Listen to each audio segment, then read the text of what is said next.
have one of those players at your table that is always writing everything down, all the information on every NPC, mapping out entire dungeons, information on all the places you've been, keeping track of all the magic item and stats of everybody in the party, well, maybe you should buy him or her a campaign diary.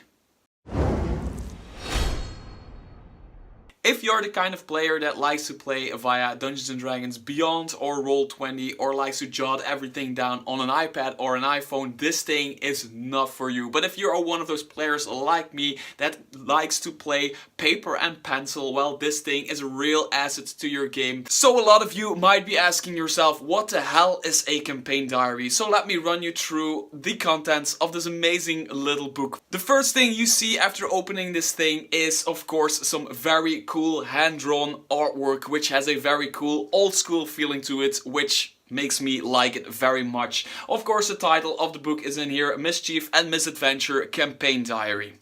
After that, it jumps right into the background of the character you are playing, because you get an entire page for you to write down something about before you became an adventurer. Then you get a very cool little page that says everything about your character that is important for role-playing stuff like personality traits, flaws, ideals and bonds. And of course eye color, hair color, height, and you can even draw or post your picture in here. After that, of course, you need to fill in your stats, and with this you get to do it over this very cool 2-page character sheet. And of course, don't forget your treasure, your money and your spells.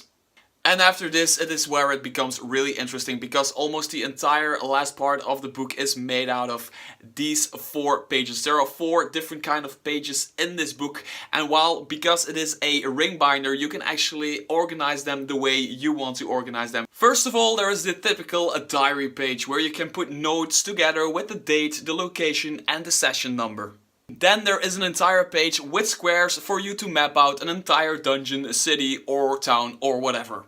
You have this very neatly page with 4 title boxes and 4 text boxes for you to keep track of any magic item, any NPC, any town, any village you encounter. And lastly, there is just a blank page for you to sketch out anything you fancy. But what if my character dies, you ask? Well, don't worry, because in the back of this book there are more character sheets, more spell sheets, more sheets to put your treasure in, and more stuff to create new characters. So you can really customize this book. Also, you can get it in all kinds of different, very cool colors. I do have to advise you, the pre-orders of this thing are closing down, I think this week, but it will be on sale somewhere in March for about $25 if I'm not mistaken. If you want to really customize this thing to your liking, you can get on their website and even order some pages from this book separately to make it your own.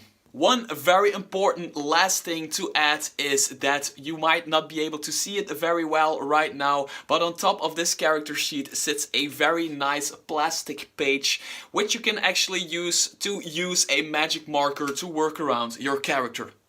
So this was my review of the Mischief and Misadventure campaign diary from the Rook and the Raving from therookandtheraving.com. The link to their shop is in the description below. Make sure to check it out. Also, if you want to see me continue what I'm doing, making reviews for you people about classic, modern and third-party Dungeons & Dragons modules, make sure to hit the subscribe button, hit the thumbs up. Also, comment below, and if you really want to see me continue what I'm doing, make sure to check out my Patreon page where you can start supporting me for as little as $1 a month. For you, it's less than a coffee. For me, it's a chance to keep doing what I'm doing. Anyway, I hope your inspiration may guide you.